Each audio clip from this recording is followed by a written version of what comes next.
Good morning.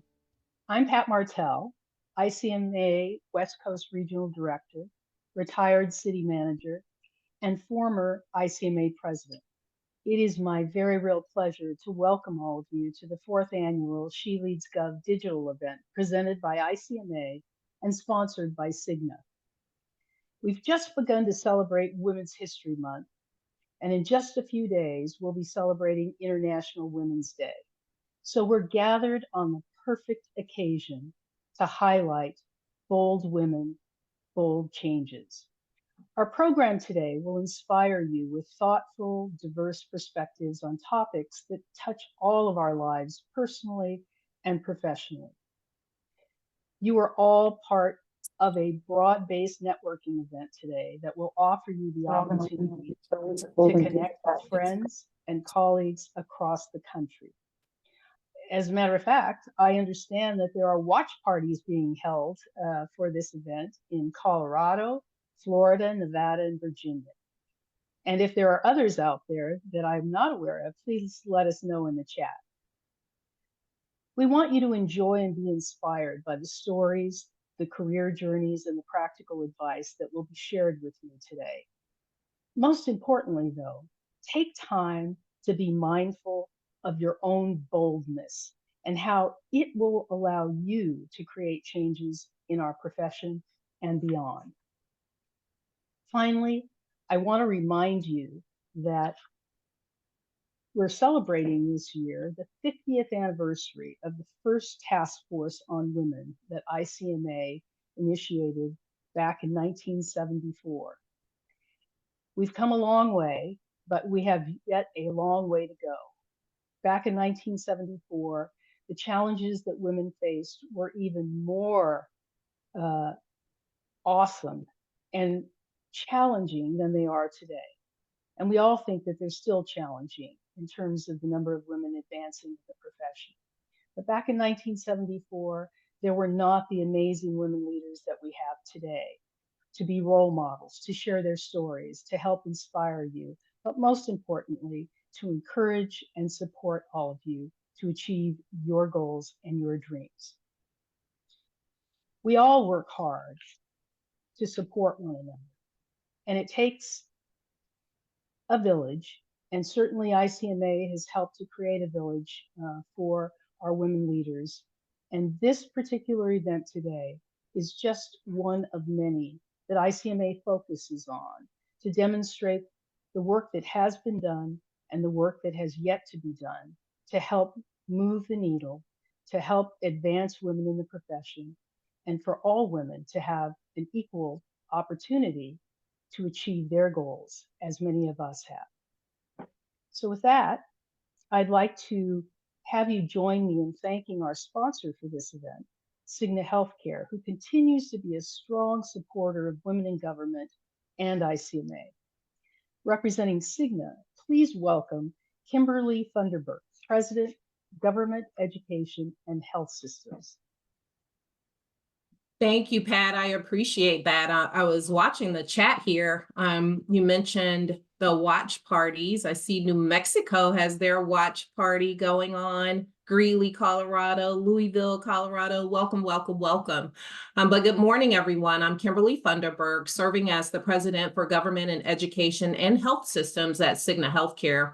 In my role, I oversee growth and retention strategies for our business across state and local government sectors, public K-12 institutions, public and private colleges and universities, and health systems. My primary focus, however, is on delivering innovative services tailored to meeting the evolving needs of our diverse customer base, both now and in the future. And I'm certainly thrilled to be here today, joining you again. This is my fourth time, and it is the fourth annual ICMA SheLeadsGov virtual event. I'm speaking to you from Atlanta, Georgia, and on behalf of our entire Cigna Healthcare team, I'd like to thank you all for making time in your busy schedules to be part of this event. We have a longstanding relationship with ICMA, and we're extremely proud to sponsor this important event to support the global SheLeadsGov initiative to promote gender equality. ICMA's focus on ensuring that the communities they serve are thriving aligns closely with our own. At Cigna, everything we do every day is guided by our mission, which is to improve the health and vitality of the people and communities we serve. We added the word vitality to our mission because we believe that you need to reach for vitality every day to live your best, healthiest life. So I'm excited to see the number of people that have logged in today. And looking at this large number, I'm certainly grateful to ICMA and SheLeadsGov for bringing together this dynamic group of women. And I'm especially excited about this year's theme, Bold Women, Bold Changes. Today, we will be celebrating women with diverse backgrounds from different generations who have rich experiences to share. These women are making a positive change in their workplaces and their communities. As a member of the leadership team at Cigna Healthcare, I know firsthand the importance of having strong, bold women in the workforce. My hope is that you'll gain inspiration from the talented women participating in today's panel. They will be offering best practices and insights as they discuss their professional journeys and the bold decisions that have led to their success in their work, life, and communities. So I encourage you to embrace this unique opportunity to learn from each other and take what you learn here back with you and share with the other women in your lives in an effort to raise them up as well. So with that, let's transition now to our panelists. We'll love to hear from each of you as to your background. So I am joined today by our panel featuring 4 trailblazing women from around the country who have achieved remarkable milestones in their career and who will share their unique journeys, strategies, and lessons learned. So please join me in welcoming, Roseann Harrington, Chief of Staff to the Mayor, Orange County, Florida. Roseann, please tell us about yourself. Good morning, Kimberly, and to everybody on the call. I'm really impressed that those in Colorado and New Mexico have gotten up this early to participate, and look forward to hearing from you all. A little bit about myself. This is my second career. I am Chief of Staff to Orange County Mayor Jerry Demings. That's in Orange County, Florida. And we have 13 municipalities, including the city of Orlando, Winter Park, Disney, Universal, SeaWorld are in our county. And so it's a wonderful job. I joined the mayor 5 years ago after retiring from 30 years working as an executive for a major energy company. And the mayor I had known for 25 years and asked me to be his chief of staff. And I talk about bold moves. I announced my retirement, and 2 weeks later, I was here.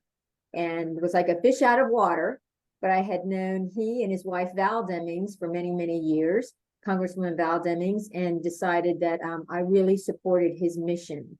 And I felt like with my second career, it was more about giving back to my community, and that's what was motivating me. In my job, I am not only responsible for the day-to-day operations of the mayor's office, but also have direct supervision over legislative and regulatory affairs, communications, innovation and emerging technology, and economic development, trade, and tourism. And I'm responsible for policy development and execution on initiatives like affordable housing, homelessness, transportation, public safety, a wide variety, land use planning. It's really very exciting and very exhausting. My background, I have an undergraduate degree from Loyola University in New Orleans and an MBA from Rollins College. I have 2 grown daughters, and it's interesting now because I have a Gen Z and a millennial, and it's quite interesting in our home having conversations. And I've been a single mother most of my career, so I'm sure some of you all on the call can relate, and just look forward to hearing from you and learning from you as we progress with this panel. Thank you.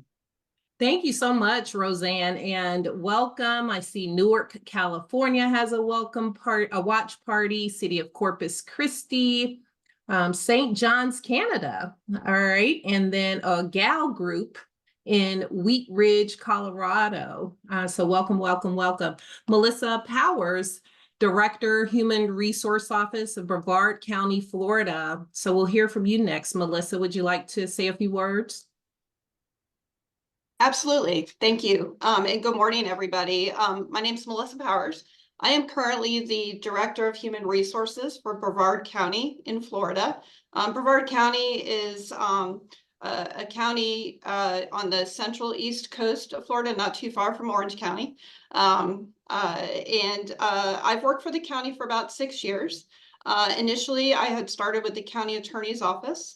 And then transitioned over to HR as part of some succession planning as our previous HR director was getting ready to retire. So I've been over here in HR for a little over a year, maybe a year and a half.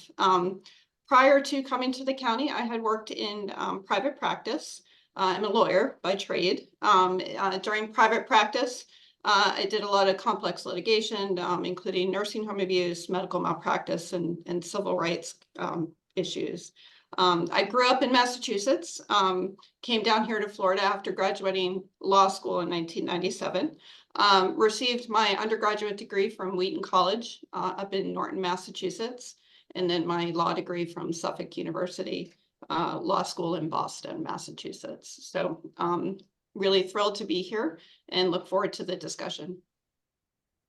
Very good. Thank you for that. And I see everyone is now putting their watch parties in the chat. So want to welcome the City of Lawrence, Kansas Women's ERG, Moxie. Welcome, welcome. Good morning from Arizona, the Arizona Women Leading Government. Let's see, we also have Oklahoma City with the Assistant City Manager, Laura, and Assistant Controller. We have Albany, Georgia, Lubbock, Texas, Midland, Texas, Des Moines, Iowa, Washington, D.C. We have Eugene, Oregon, Lane County Government. Good morning. Also, the beautiful Southern Pines, North Carolina, Washington State, Lexington, and the list goes on and on. I will call some of these out as we continue. Wilmington, Vermont, and Rochester, Minnesota. Welcome, welcome. So all across the country, everyone's excited to hear from our great panelists. So next we'll hear from Shauna Shepard, who is Human Resources and Organizational Development Director for Missouri City, Texas. Shauna, can we hear from you? Good morning. Thank you all for having me. As you mentioned, I serve as the HR director for the city of Missouri City, Texas. I have about 14 years of experience in HR, and I actually recently took a leap of faith and took out that fear, which we'll talk about later, and jumped as the HR director for City of Missouri City. About my background, I was a student athlete at the University of North Texas, where I earned my master's degree in public administration with a bachelor's degree in sociology. And we also, with that, with a certification with SHRM CP and PHR, and I know we'll talk about the importance of education and experience. The oversight within my department is civil service, talent acquisition, benefits administration, organizational development, just to name a few. But at the end of the day, with my particular area, we are very people-centered, right? We have to ensure that we have human element at the center of how we serve our customers. So I look forward to this discussion because I certainly love seeing women win. Thank you, Shauna. We appreciate that. Next, we're here from Michaela Canete, who's policy analyst for the city of Hillsboro, Oregon. Michaela, could you share a little about yourself? Sure. Thank you so much, Kimberly. Hi, everybody. Good morning. My name is Michaela Canete. I use she, her pronouns, and I'm the policy analyst with the city manager's office at the city of Hillsboro, Oregon. I am super honored to be here today and to be able to share this space and be a part of a panel with such strong, incredible, and inspiring women. This is really a great way to celebrate Women's History Month. So my journey with local government started several years ago when I was actually a member of a program with the city of Hillsboro called the Youth Advisory Council, which is essentially an opportunity for high schoolers to get involved in local government. Having immigrated here from the Philippines, this was a really valuable experience for me that not only allowed me to understand the different components of what local government is, but also what it meant for me as a young person to have a voice. And it's because of this program, I was inspired to pursue a degree in political science, international affairs, and communications, with the aspiration of bridging the gap between local and international government. My goal ultimately is to advocate for young individuals affected by social inequalities, leveraging my education and experiences to make a tangible difference. And in my career, I was able to do this by working with several nonprofits, but I have a passion for public service, so I became the policy analyst for the city of Hillsboro. And as the policy analyst, my role primarily focuses on various citywide initiatives, including that of our city strategic plan, our capital improvement program, as well as Civic Leadership Academy, just to name a few. My role is fairly unique in the sense that it was developed to facilitate an in-depth understanding of the various elements that constitute local government, with the aim of equipping me for the next phase of my career to ultimately become a city manager. Thus, my involvement in ICMA. And I promise I wasn't paid by ICMA to say this, but ICMA has just been a really incredible network and organization to work with. It's opened several opportunities and doors for me, including this one, just to name one. But then also this entire network, I'm sure you all are familiar with it, but with like-minded, career-driven, and just committed public servants. A shout out to the International Network of Asian Public Administrators, aka INAPA, which is one of the many affiliate groups that you can join within ICMA. Through ICMA and this role, as well as INAPA, I was able to travel to ICMA or with the ICMA International Committee, as well as the executive team to my home country last year to the Philippines as a part of the international work study. And it served to this day as one of the most transformative and insightful experiences that I've had in my career. Today, I speak with you all as a part of Gen Z, a generation known for its embrace of diversity, innovation, and commitment to driving positive change into our society. And Pat mentioned it earlier, but I just want to kind of also recognize as we come together and honor the accomplishments of women across generations, the legacy and the resilience and determination that all women have to continue to inspire us today and give us to strive for equality and empowerment in kind of all facets of life. So thank you all so much for having me here today, and I'm looking forward to the conversation. Thank you so much. I appreciate all of you ladies providing some background for the audience here. But before we get into our questions, just a few more shout outs here. They're coming in fast and furious. So Village of Cuesta in Cuesta, New Mexico, Washington State, Lexington, Mass, City of Albany. We have Henderson, Nevada, Douglasville, Georgia, right around the corner from me, Wilmington, Vermont, Rochester, Sacramento, City of North Miami, Florida, Suffolk, Virginia, Pamlico County, North Carolina. We have Phoenix, we have Little Rock, Austin, New Hampshire, and many more. So I will try to get those in before we end our session today. So my esteemed panel, want to point some questions to you. And with the first being, as you think about your path and the job that you're in, what is the biggest challenge you've seen with the generation shift? It could be management style, education, extracurricular, networking opportunities, collaboration, or something completely different. So we certainly want to hear your thoughts on this topic. So I think I'll start with you, Roseann. What are your thoughts there? Well, my thought is the biggest change I have seen is the willingness to move jobs, change jobs.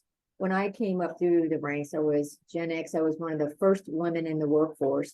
And we were told to pick an industry or a company or a profession and stay with it. And that's where you retired with there, and they worked, you were loyal to them, they were loyal to you. I think a lot has changed since then. And I see the biggest challenge is that it's good and bad. This new generation is more looking for meaningful work and less likely to put up with some of the challenges that other women have faced over the years. So they have no fear. they will change jobs. Whereas for me, just changing, I've had, 2, 3 major jobs in my life. That's very unusual for somebody in maybe Gen Z. And so I think that's probably the biggest change. And then the other change is that with the advent of social media, there's opportunities, more entrepreneurial opportunities. So I feel like this new generation has more entrepreneurial skills that can really benefit an organization. I called myself an intrapreneur, meaning that I need the safety of a company to be creative. And I truly believe that Gen Z can do the same thing and leverage those entrepreneurial skills, but internal to an organization. Yeah, very good. That's an interesting perspective. So I hadn't thought about that. Entrepreneur. Melissa, let's hear from you. Same question. Sure. You probably caught me nodding my head. I would have to definitely agree. In my experience, that loyalty to your employer was important, and once you found a home, you stayed there. I think having your retirement security tied to that particular company or employer was always what I had grown up with and started my career with. And obviously that has changed a lot. From an HR perspective, I would say that becomes a challenge to retain quality people. We see people leaving sooner. We are one of the few remaining employers that have a true pension.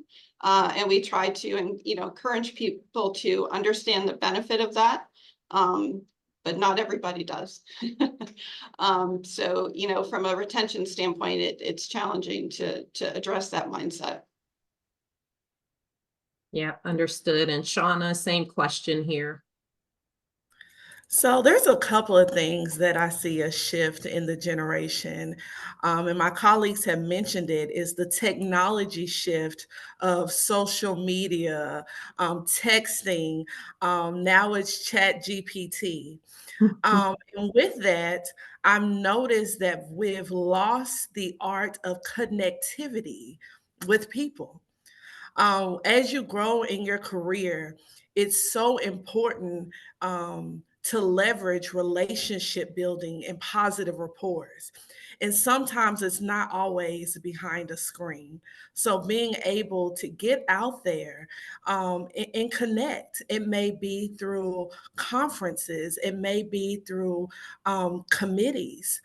Another art, when we're talking about Chat GPT, I'm also seeing a shift of written correspondence, right? So when we're working with the younger generation, the importance of writing emails and memorandums and reports, because we've been so fast of texting things real quickly with abbreviations, that we really need to get back to the art of relationship building and the importance of written communication as well. I agree with you. And then lastly, what I've seen is that immediate gratification, that as soon as we get a job, we're on to our next. But have peace and have confidence of learning the skill of where you're at instead of automatically jumping to the next. Some very salient points there. Appreciate that commentary, Shauna. Got another question though, for this same group, the same three, the boomers, the Gen Xers, and the millennials. So what advice would you give to Gen Z women as they enter the workforce? So some of that has already come through in your response to the first question, but just bulleted, what advice would you give to Gen Z women specifically as they enter the workforce? So Shauna, let's keep it with you. First, I want you to be bold and I want you to be brave. Many times we hear the word no and we think it's an automatic stop. I want you to rethink that. No is your next opportunity. Fear is false evidence appearing real. You are enough. So many times, our male colleagues, they see 20% of the job description. They're like, I'm going to go for it. And then as far as women, we have to make sure we're hitting 80 to 100% of that description. But I want you to be bold in that. And then I want to add on to what I mentioned as far as the immediate gratification. Sometimes we're so caught up on chasing the next that we're not making sure that we are experts in that given field. And that's why it's so important to have mentors, and mentors that may not necessarily be in your same field. It may be mentors that do not look like you, because the workforce is so diverse right now. So just being mindful of not having that entitlement of fast track, I got my degree. Having your degree and learning the studies is quite different when you're having to apply it. So just keeping those things in mind. Thank you. Same question, Roseann. John, I think your answers were, you were spot on. And I would say, I always learned that if you have the most skills in a room, or you're really excelling at that, people will want you on their team. They will say, I need that person. And people are always watching you. And if you can get results, and if you do a good job at what your current responsibilities are, and then if you're willing to help and say, hey, can I help you at all? Instead of, well, if I do that for you, it's not part of my job description, you're gonna have to pay me more for that. That's kind of what employers don't like to hear. But I can tell you a story of when I was at my former employer, and talking about connectivity, just running a committee and having somebody on that team and connecting during the breaks and talking. And I didn't have a position open then, but I got to see how she was on that committee and how good she was and always willing to help me. 2 years later, when I had a job open, I handpicked her from across the company to come work for me. I was the vice president. I handpicked her. And she was one of the first Hispanic managers at the company and is now vice president. But that's because I saw what she could do. She excelled, she was committed, and she wasn't looking for that immediate gratification that Shauna mentioned. She was looking to develop her skills and be good at what she could do and learn. And I think that's very key to success. And I still do that now. I look around and say, oh, that person really impressed me. How can I pull them in and give them an opportunity to work on one of my projects? Thank you for that. So Melissa, do you have anything to add there? I do actually. I think one message I try to get across to the younger generation is to embrace unexpected opportunities. My entire professional career has not gone on the path that I originally expected or intended to go. And that's not necessarily a bad thing. You know, I've had a phenomenal opportunities have arisen that I did not expect. Decided to take that opportunity and try it. And you find yourself in a place, you know, where you may not have intended, but you may be very successful and very happy. So, you know, I would say to embrace those opportunities that you didn't necessarily plan for is important. And the second thing, and I think it goes to what the other panel members have said, I have learned through hiring people and working with other professionals that to me, the most important thing I look for when I'm bringing someone onto the team is their work ethic. If they are willing to work hard, you can teach skills. It's that work ethic, that attitude of I want to learn and I want to improve myself and you know, be an asset to the organization. That attitude to me is more important than specific skills. Thank you. I appreciate that. Hope you all agree. some great feedback there. So I'm going to turn to you, Michaela, as our Gen Z on the panel. Yeah, so you gave us some good insights in your introduction. So just interested in hearing from you as to your perspective around the workforce in general, just given all the generations, as we talked about the diversity of it all. And then more specifically, what would you say are challenges that you faced as this newest generation to enter the workforce? Yeah, thank you so much, Kimberly. And I was just rapidly typing all the notes because this is all such insightful information. And I think a lot of great insights were shared, and I'm happy to build upon those from just a perspective of a Gen Z, right? So as a Gen Z professional in the workforce, I feel really excited and challenged, right? On one hand, I'm really thrilled to be in a dynamic and rapidly evolving work environment where my skills and my perspectives are valued. And I think that comes with the support of a team, support of a mentor, as Shauna mentioned, and just the opportunity to contribute ideas and embrace new technologies, as well as collaborate with diverse teams. It's really exciting. I see a lot of potential for innovation and growth and kind of just the constant change of a work environment. And I really appreciate Shauna's comment earlier about connectivity and relationship building. So having opportunities like this or being able to attend a conference, it's not only fun, but it's also, that's just the value is there. However, I want to note and also recognize the challenges that come with being a part of the youngest generation in the workforce. There's a lot of pressure to prove ourselves and to establish our credibility in either a competitive job market and or the workforce. As Gen Z, we're often stereotyped of being overly reliant on technology and or lacking experience, which can be frustrating. So there's actually this paradox that I wanted to share with Gen Z trying to find a job where, they're needing to get a job to get experience, but not having enough experience to get the job.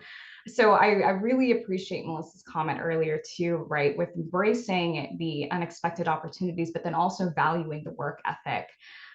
Additionally, navigating the expectations and the norms of the workplace can be a little challenging because the things that are currently in the workforce might be a little different to what we're accustomed to, especially in the context of a hybrid and remote work environment, which Gen Z is increasingly becoming familiar with. So for Gen Z professionals, the traditional 9-to-5 office setup might not align with what we're previously used to. And many of us have grown up in this digital age where communication and flexible work arrangements are the norm. We've since accustomed to using technology to collaborate with peers, whether it's across the globe or in the same room. Despite these challenges, though, I believe that Gen Z brings really unique strengths to the table. We're known for our adaptability, having grown up in a world of constant change and innovation. We're quick learners who are really eager to soak up the knowledge and the skills in the work environment. And our digital fluency allows us to really leverage technology in creative ways to problem solve and really drive progress in an organization. Furthermore, I as a generation, I think Roseann had hinted on this earlier, but we're really committed to making a positive impact in the world. I'd like to just tie in Simon Sinek. Maybe you've heard of him. He has a really great TED Talk. But he has also a book called Start With Why, and it emphasizes on the importance of purpose-driven work. And it's a core value that Gen Z professionals like myself have. We seek meaningful careers that align with our values and contribute to a greater purpose. As Sinek puts it, people don't buy what you do, they buy why you do it. And we want our work to be aligned with our values and contribute to really a better future for everybody. And this sense of purpose drives us to a lot of meaningful opportunities, and we strive for excellence in the workforce and the things that we do. So in conclusion, to wrap that all up, I know that was a lot, Kimberly, but Gen Z professionals, we've faced both excitement and challenges in the modern workforce. Despite the paradox of needing experience to gain a job, we bring adaptability and digital influence and the commitment for a purpose-driven workforce. Navigating a hybrid and remote work environment, we embrace innovation and collaboration, and we're really striving to make a positive impact in the world. So sorry, that was a little long, but thank you. No, I appreciate it. We certainly appreciate hearing from you. Some great insights there. We'll cap it off at the end here, but did want to bring us all back to today's theme of bold women, bold changes. So final question, if you will, for this panel. How can you then now leverage your perspective to create that positive change in our organizations and communities? I'll keep it with you, Michaela, since you were broaching that subject anyway, about purpose-driven work. So I'll start with you here. Sure. Thank you, Kimberly. I think with creating positive change in organizations and communities, just a few things. One, the first thing I can really think of is was kind of hinted on, and it's to provide and continue support with Gen Z professionals. So connect them with potential mentors or colleagues to grow professionally and share leadership and professional growth opportunities. I think that's a big one. And the other one, which I found to be really valuable in the workplace, is provide opportunities and space for folks to tell their story. So I think we are kind of in a generation or time now where, we want to get all the work done. We want to, come back from what we experienced back in 2020. And there's a lot of work that often needs to happen. But first and foremost, we have to remember that we're human at the end of the day, and that with that humanity comes with our story. And so, getting to know one another outside of work and then coming back to work really encourages that team dynamic and encourages that kind of positive change. So just a few things from me there. Thank you. Thank you. Shauna? And I'll be coming from a perspective of not only the millennial generation, but for those that know me in the chat, know I'm a little old school and an old soul all at the same time. And what advice I would give you is don't chase title, pursue impact. Because if you're chasing a title, it will always swift and change depending on the organization that you're in. But if you pursue impact, that is internal. Do not be caught up on what you do, but how it impacts that meaningful work, right? And be the change that you want to see.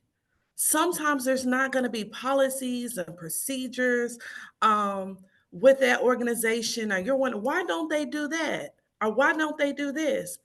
Start with you. Say, we can implement this, and this is how it can be a positive impact for the organization. And I just want to say, I'm so proud of the Gen Z generation. Y'all are change makers. You're standing up for generations that felt like they did not have the voice. The most powerful thing that you can use is your voice. And so many times you hear the negative, but you all are speaking out. And with this generation, we also have to realize the things that they have experienced in the last decade, especially with mental health. So make sure you're giving yourself grace. And how can you pour into others if you have an empty cup? So not only be mindful of your purpose-driven gift, but stay on course and not just be stuck on the title. Because many times we judge executives based on their destination, but we don't ask them the journey.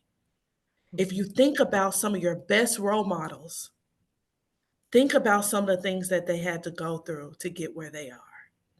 So those are just a few things to share with this generation. Thank you, Shauna. Certainly appreciate the passion there. Some really good nuggets. I hope you guys were taking copious notes, walking away with that from all of our panelists. So Melissa, let's hear from you.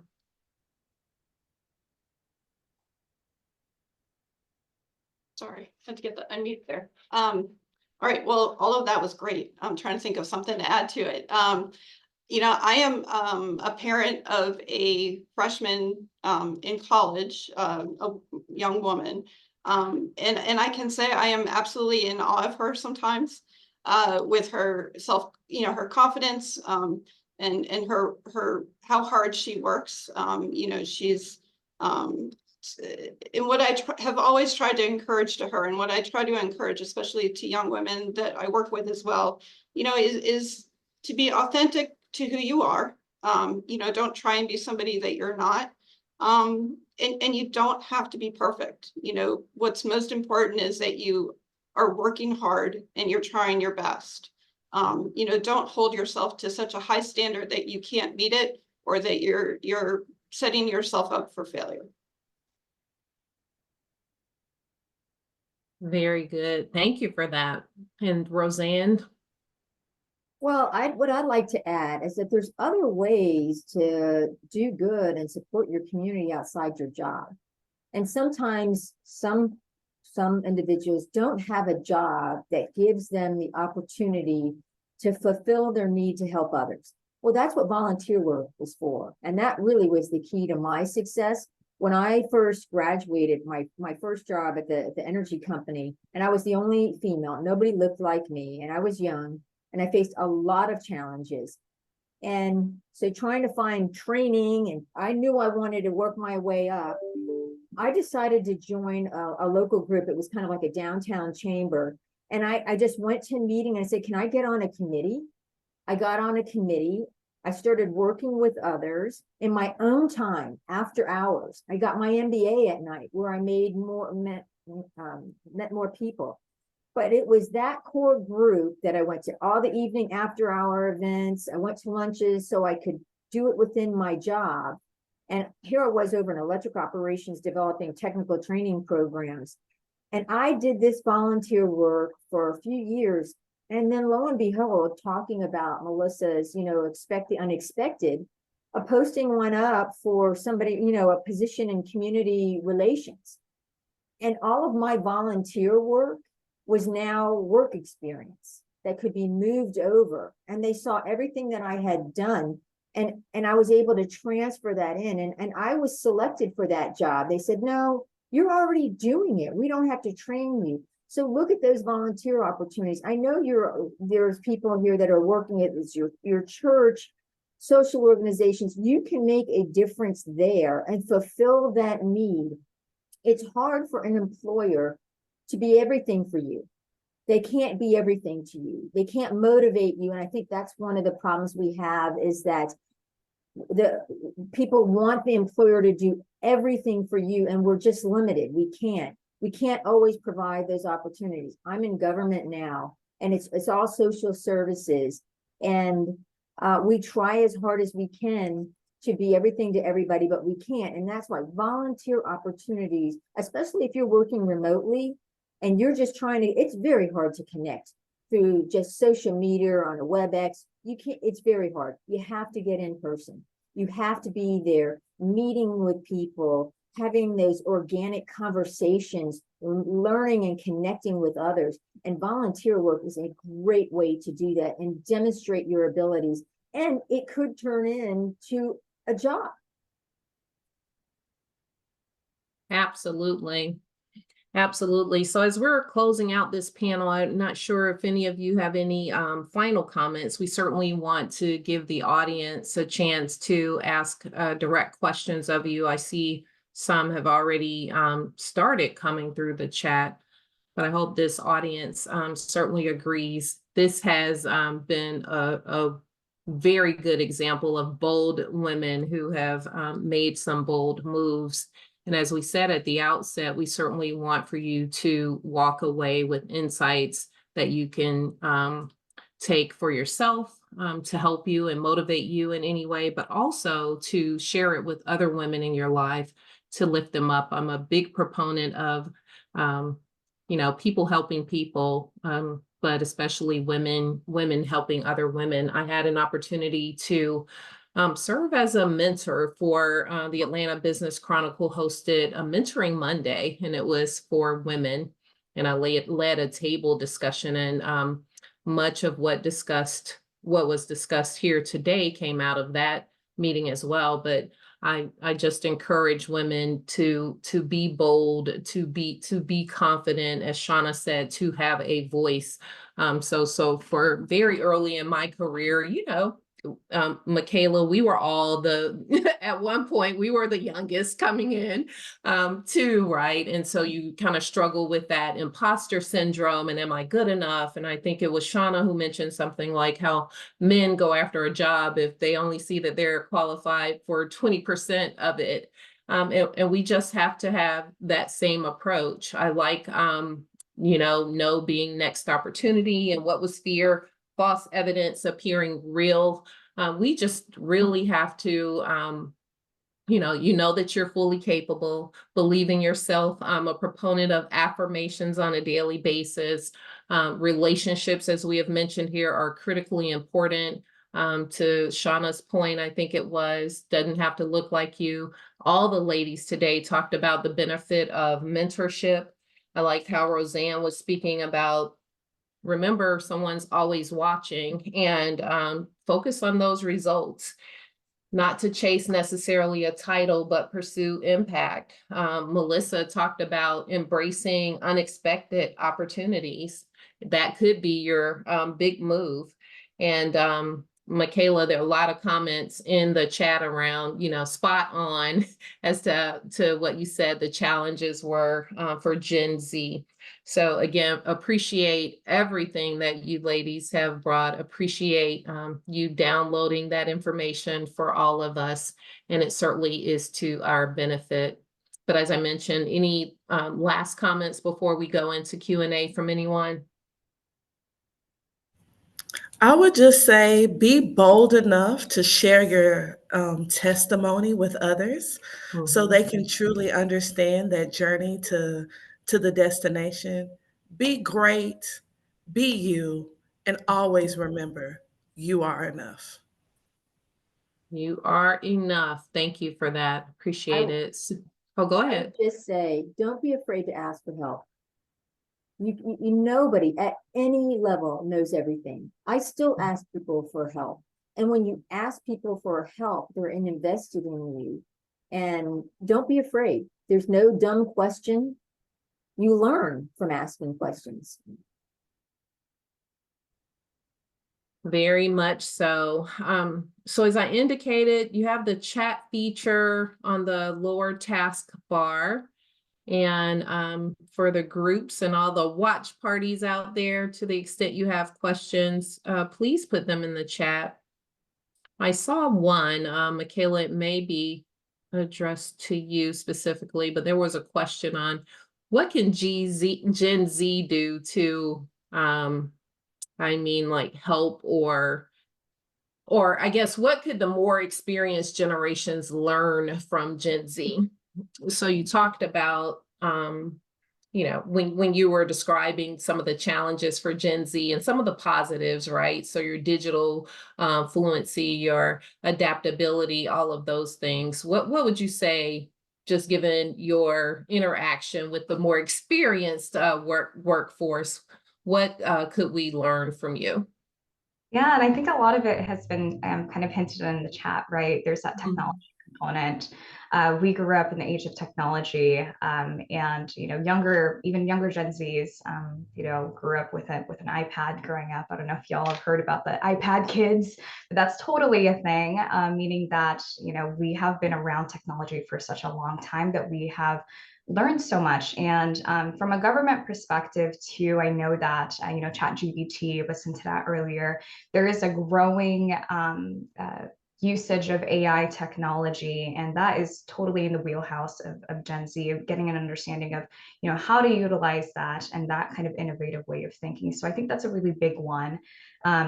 Someone said work-life balance, work-life harmony. I think that's a really good one.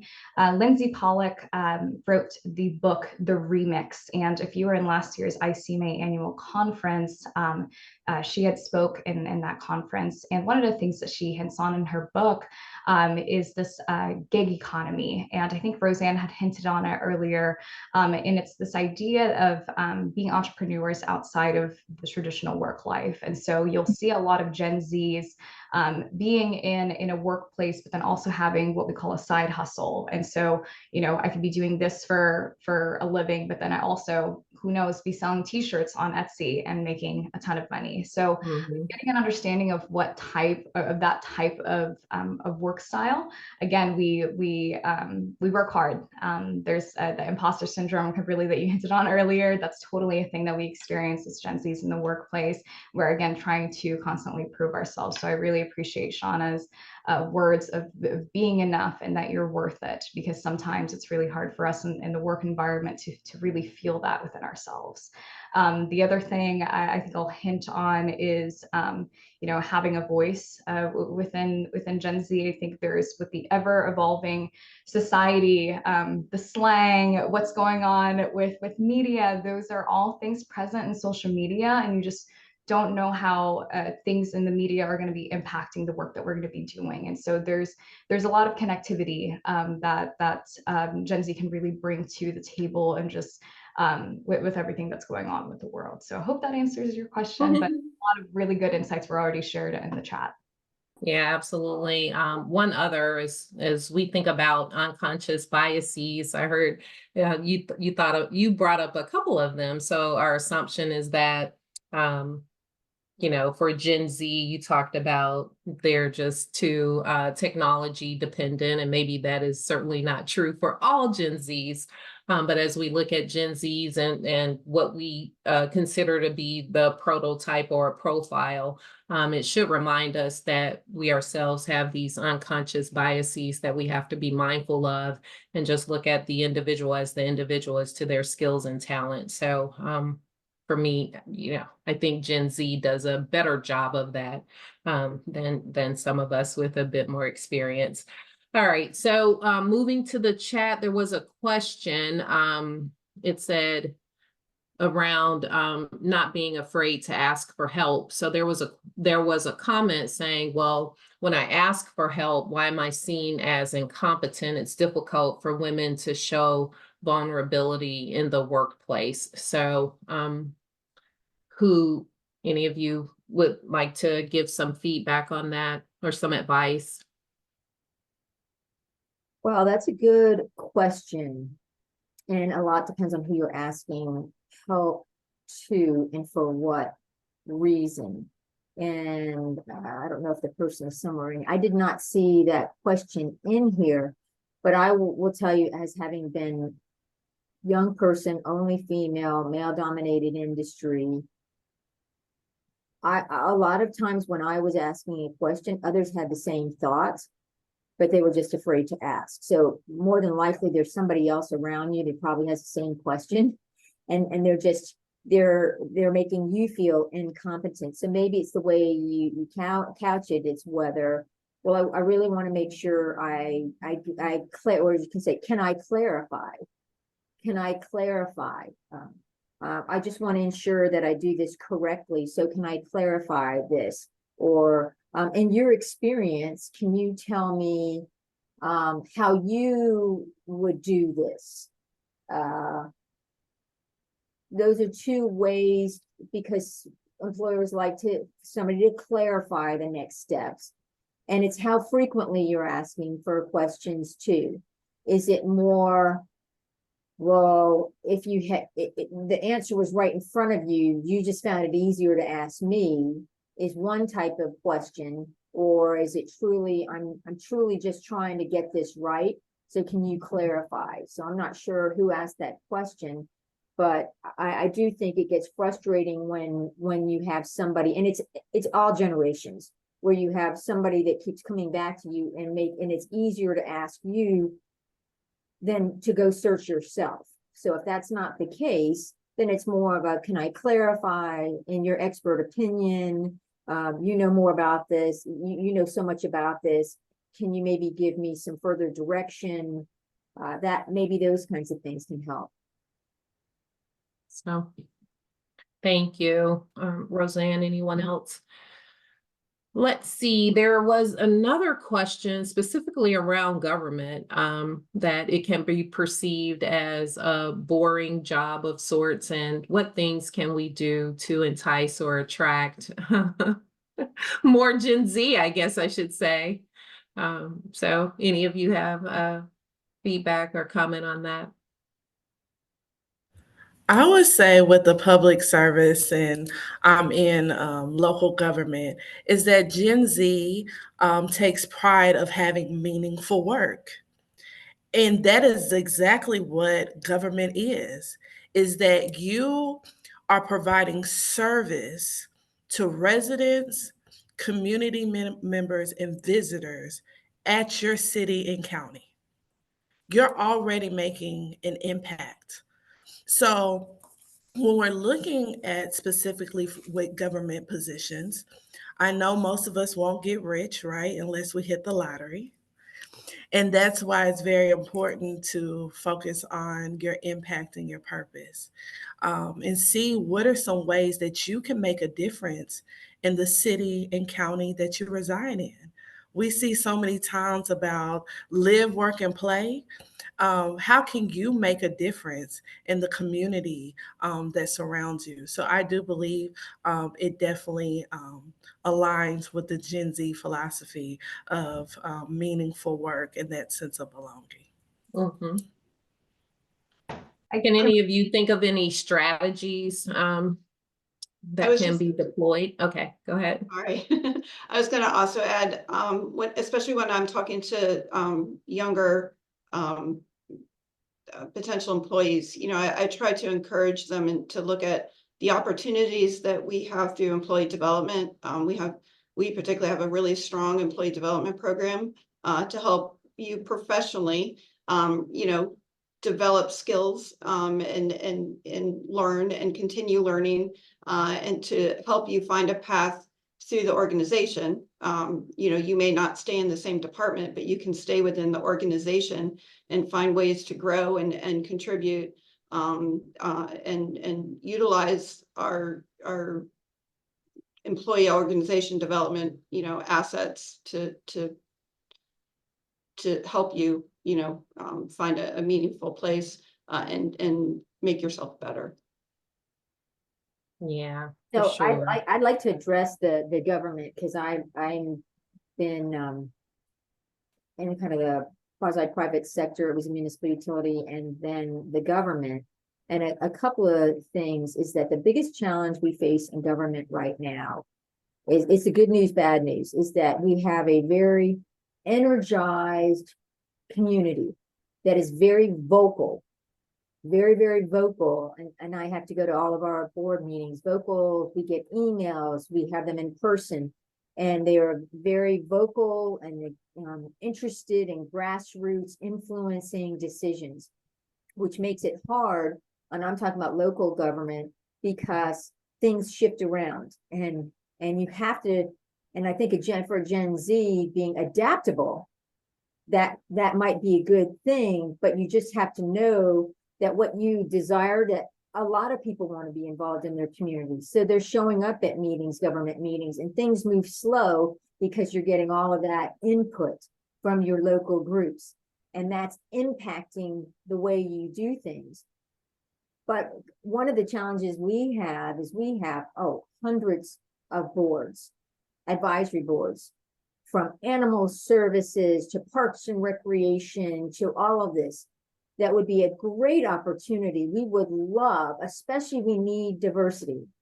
We need diversity. So go to your local government site and look up their advisory boards.